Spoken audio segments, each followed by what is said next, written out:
I'm Katlego K Kolanyane-Kesupile, writer and director of MERITI. I am Laura Sekwababe, and I'm playing the role of Muiti.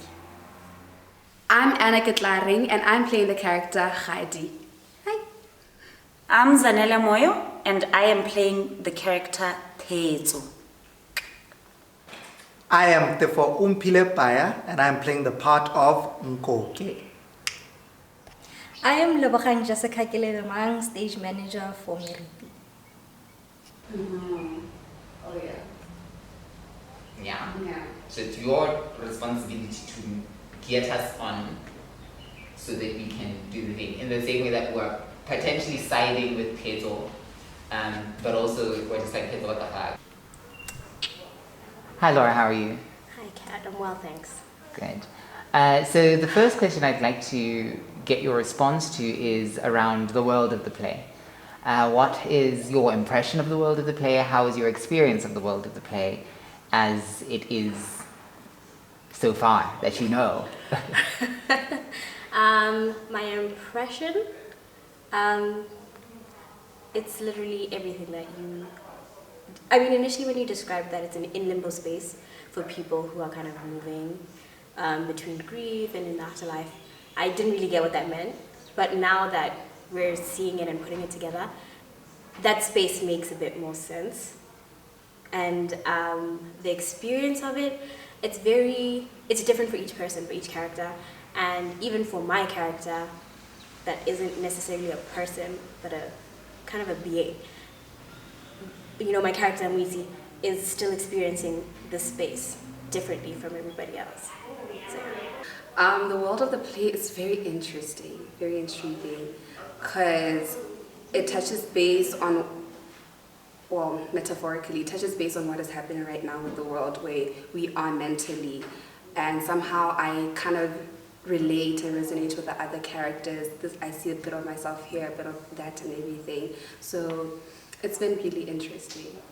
So the world of the play for me, as you can see, there's a lot going on with it, and it's a challenge actually, because I've dealt with absurdism before, but now this one being with the original, author, and also one that's just got Botswana, and it's speaking back to what's happening currently. So it's not like from back then, which is something we studied academically. Now it's a lived experience.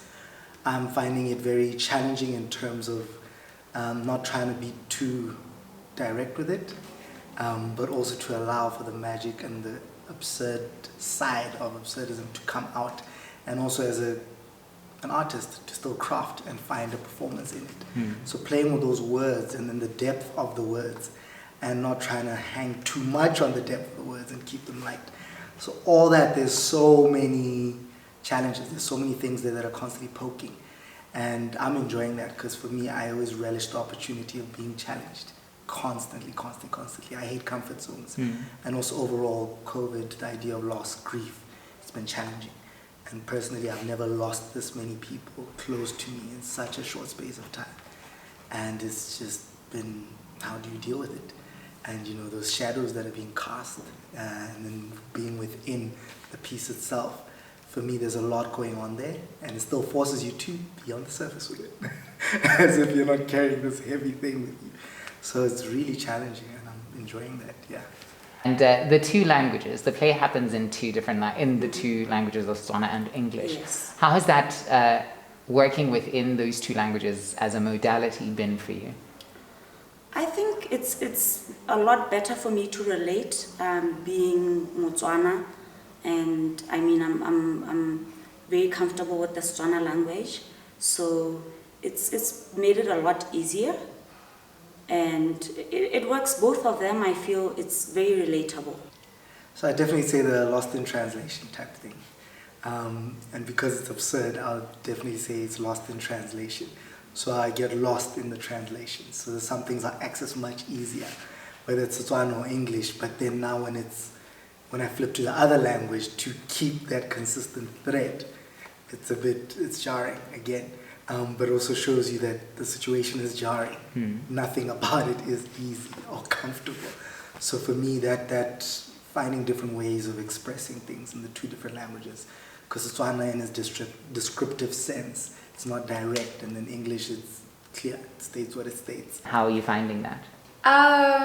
It should be a plus that I speak both languages, but honestly, alternating and changing kind of like, I don't know, it kind of messes me up a little bit. I kind of sometimes rush through some of the lines because, I mean, it's Setswana, I know this language very well, and at times I have a problem with my English, not being able to pronounce certain words properly, asking questions, so it's been such a struggle.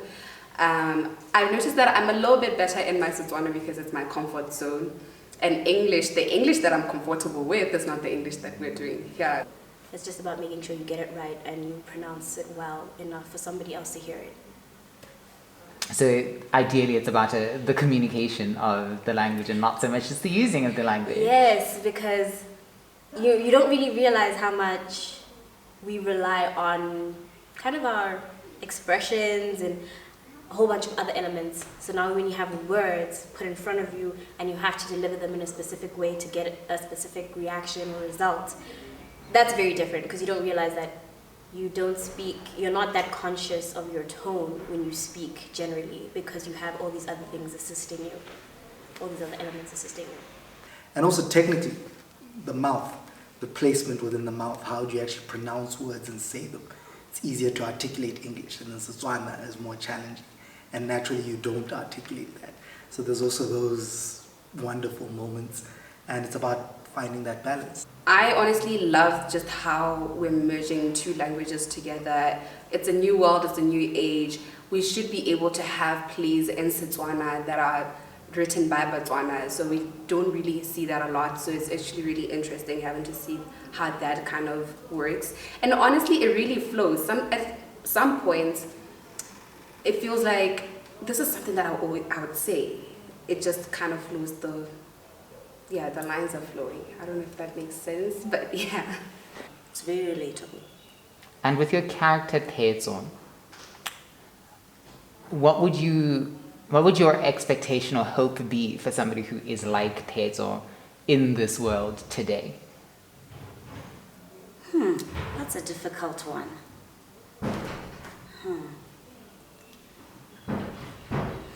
If you had any advice for them, what would it be? To Tefo, keep writing. Keep writing. So what would your hope for someone like that be right now, and how is that affecting or assisting you in crafting a way to understand the character? One, get over yourself. Like genuinely, I think the current situation is forcing people to really get over self, get over egos, get over blocks. I may be saying it this way, but I'm not saying that it's easy. But it kind of forces you to confront the true self. You can't no longer hide behind a facade or claim. You really got to engage with your own insecurities, fears. You're forced to face it. And on top of the get over yourself, let it go. Right? Just let it go in terms of the defense, the walls we put up. You got to let that go, and we see each other as human beings. And I think that'll be the last level of humility. Then I'm hoping that these characters, once they get over themselves and once they just let go of these things that COVID has shown us don't really matter, that we hold on to, the rigid way of working and being, or how society is structured, or how you're supposed to be in terms of your role and identity, which is all borrowed from a system that is completely outdated, and actually we should throw away systems and go back to just humbling ourselves that we're human beings and we can connect with you, just approach someone openly, unassuming, and then allow them to be open. And how do we connect? For somebody who is a Khadi in this particular world right now, what would you hope for them as a person? Honestly, I'd hope that they would open up a little bit more, kind of let that guard down, because Khadi is very much, I can do this by myself. I don't need nobody's help. I don't need nobody actually. Like, people are always going to disappoint you, but in actual life, sometimes you always need a support system. So it's okay to just let yourself be vulnerable for like a second or two. There's really nothing wrong with that, and it kind of really helps with like the whole process of you healing. it is an amazing thing that people really take for granted. And if somebody is going through that whole either grieving or going through a situation, it would really help if you can just like take a moment and talk about it. Be for them? What would your advice be for them in weathering these times?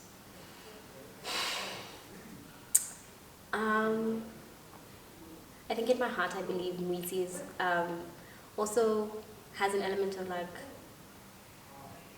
is a bit omnipotent, like so all-knowing. So I think in these times she wouldn't be needing much advice. Well, they wouldn't be needing much advice actually. They wouldn't be needing much advice because they understand that this is momentary. There's so much more to life. But I think MERITI would be the one giving advice to people. And the advice that she would give to people is that there actually is more to life. Just kind of figure yourself out and be sure of yourself. And then for me, that's the thing about it, that loss, you get in touch so much with the pain that you can't lie about it or fake it anymore.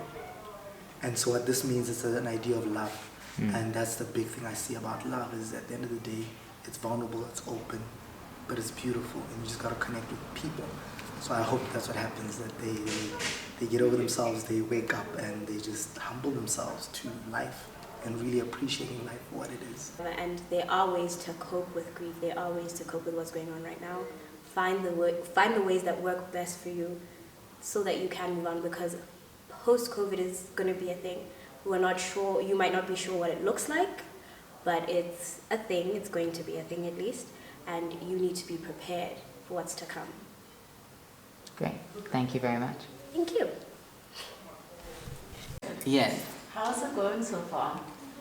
I'm finding it an interesting process in that learning, it's revisiting what it is to serving as a writer and a director is always a difficult thing. And now to be in the space, writing, having written the work, knowing what I wanted as the writer, and then having to be honest and kind enough as the director to work with the cast rather than be with the cast as the writer has been quite a challenge. But which one are you hating more right now? Neither. I very rarely hate the creative process. I like the working of it. It is not something that I would not want to happen, because I understand that it has to happen. And if I could, I would spend the next year just working on rehearsing the show, as opposed to trying to get to some kind of end product of it. Have you made as much progress as you thought you were going to make in this time? Not really, but it's not without merit. It is because, again, recognizing that we're working with a genre that requires time. And that's been the one thing that I've been most appreciative of, is that learning and finding the patience to work through rather than like to storm and just say, okay, it needs to be finished. Because unfortunately, if you don't give something this technical the space to be understood, it's going to lose itself, it's going to lose you, and then you're just going to end up with a mess. So I'm happy that there's been a steady movement towards a positive, rather than just saying, oh, we've got a thing, and then patting ourselves on the back and only coming out with a cacophonous mess. Cacophony is such a good word, isn't it? I should put it into one of the characters' mouths. Tell me